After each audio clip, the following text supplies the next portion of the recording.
السلام عليكم ورحمة الله وبركاته. يوم جديد ويوم سعيد على حضراتكم.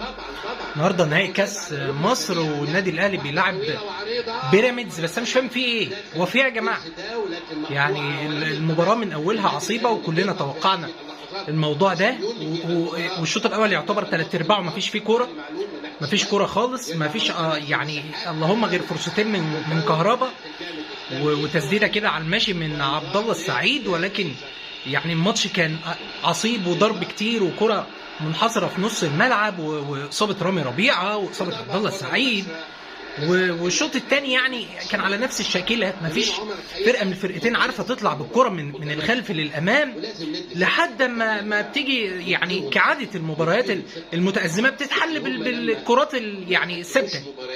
كرة ثابتة لنادي بيراميدز، الكرة بتتلعب عرضية، بيحط أحمد سامي الكرة بتيجي في العارضة، الشناوي كالعادة بيتفرج، مفيش أي حاجة خالص، بيخش الكارت بيشوط، الشناوي بيعمل الكرة كده بإيده. أنا مش فاهم، يعني أنا مش فاهم يا جماعة فين دفاع النادي الأهلي في الجون ده، ومين اللي واقف لنا جون يا جماعه؟ يعني السؤالين دول يعني حاجه عجيبه جدا. انا لحد الان مش متخيل ومش متصور ان الجون ده جه فينا كده. ولكن النادي الاهلي رد سريعا بهدف لمحمود عبد المنعم كهربا من ضربه ركنيه نفذها حسين الشحات، حطها ياسر ابراهيم بدماغه، كهربا كمل عليها وما كانش متسلل، وقفنا استنينا شويه الفار، والفار اكد الهدف والكره اتعادت وهدف فعلا. ولكن مباراه عصيبه جدا على النادي الاهلي، ولسه بيراميدز مضيع فرصه من دلوقتي من على خط الجون. الشناوي والدفاع كله شايل الكره من على خط الجون. عايز بس اقول حاجه غريبه جدا وما بتبانش الا في ماتشات الاهلي. هو طبيعي، انا عارف ان رمضان صبحي ماشي من الاهلي فلازم يبقى كده، بس ايه الحزق ده؟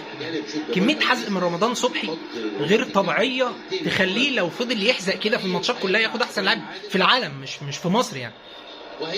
ولكن ما بيبانش الحزق ده الا في ماتشات الاهلي بس. حاجه غريبه جدا يا جماعه.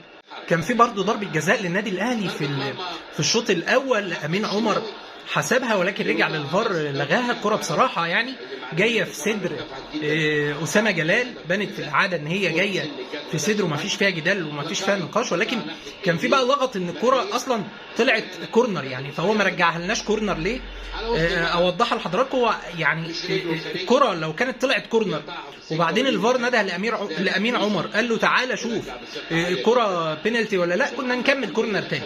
ولكن امين عمر حسب قبل ما الكره تطلع بره وحسب بينالتي خلاص. فبعد كده لو ثبت عكس صحه البينالتي الكره يتعمل لها اسقاط، عشان كده الكره رجعت للشناوي ورجعت لبيراميدز تاني. عايز بس اوجه رسالتين لكابتن مدحت شلبي يعني قبل ما اللقاء ينتهي.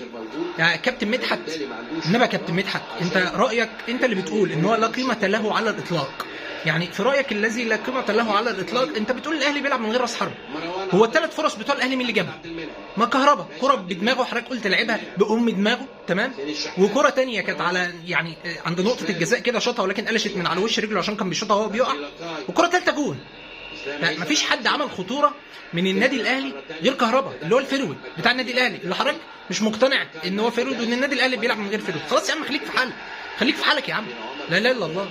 حاجه تانية برضه حابب اوضحها كابتن مدحت، ان في ناس كتير جدا عارفه ان الكلين شيت ان يعني الجون ما يخش فيه جون، يعني معروفه. مش محتاج ان حضرتك تقول ان احمد الشناوي عنده 11 كلين شيت ومحمد الشناوي عنده 11 كلين شيت، يعني اللي هو ما دخلش فيه هدف يعني. لا احنا عارفين.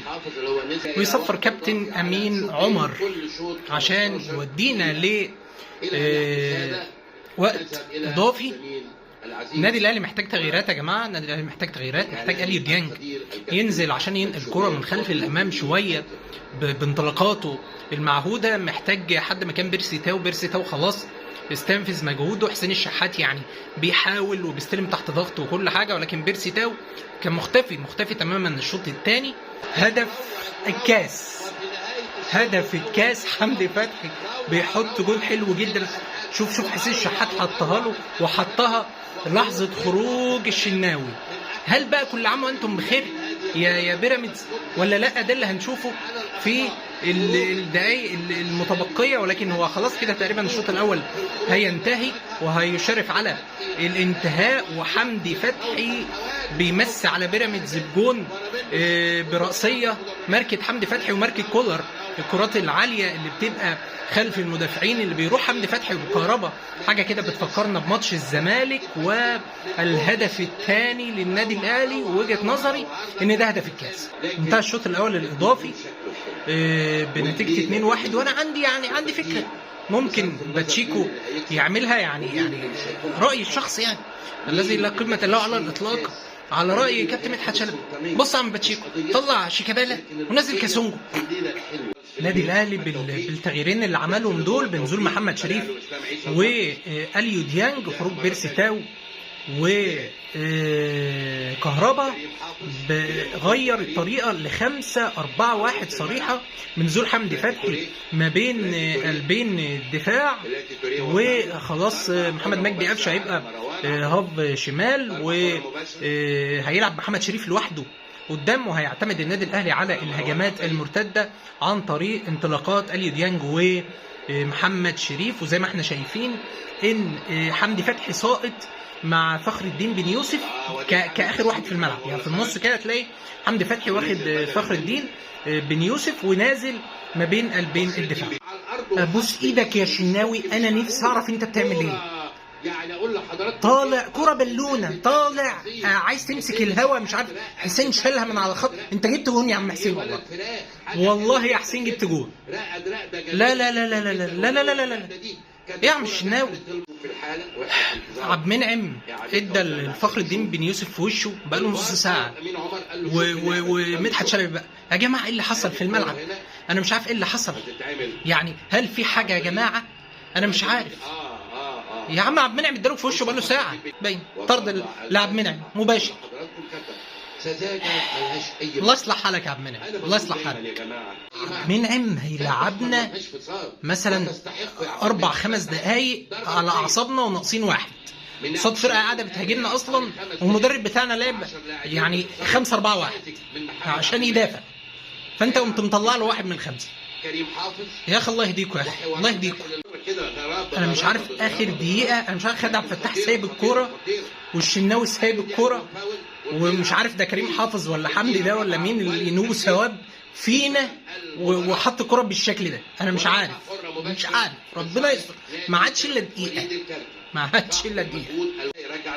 احنا كده بنلعب في الدقيقه 124 يا كابتن امين. الراجل بيعلق في اخر كرة خالص، يا دودو خلاص خرجت بره، هيصفر كابتن امين عمر او صفر خلاص. والكاس اهلاوي يا جماعه، الكاس اهلاوي بامتياز. و ايه ده حسبها كورنر، ده حسبها كورنر. بعد الكورنر ده ان شاء الله الاهلي بطل الكاس باذن الله. بيلعب كريم حافظ يا شن، وطلع الشناوي مسك اخيرا.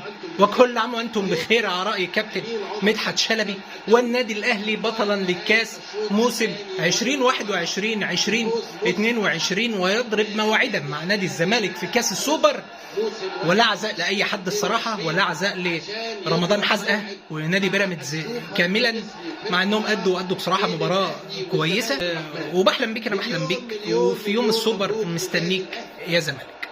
وبكده نكون وصلنا لنهايه الفيديو النهارده، واحلى نهايه وهي فوز النادي الاهلي. لو الفيديو عجبك ما تنساش تعمل لايك وفولو على صفحه الفيسبوك، ولو بتابعني على اليوتيوب ما تنساش الاشتراك في القناه ولايك للفيديو. مليون مبروك للنادي الاهلي وجماهيره، ومستنيك يا زمالك في السوبر. سلام.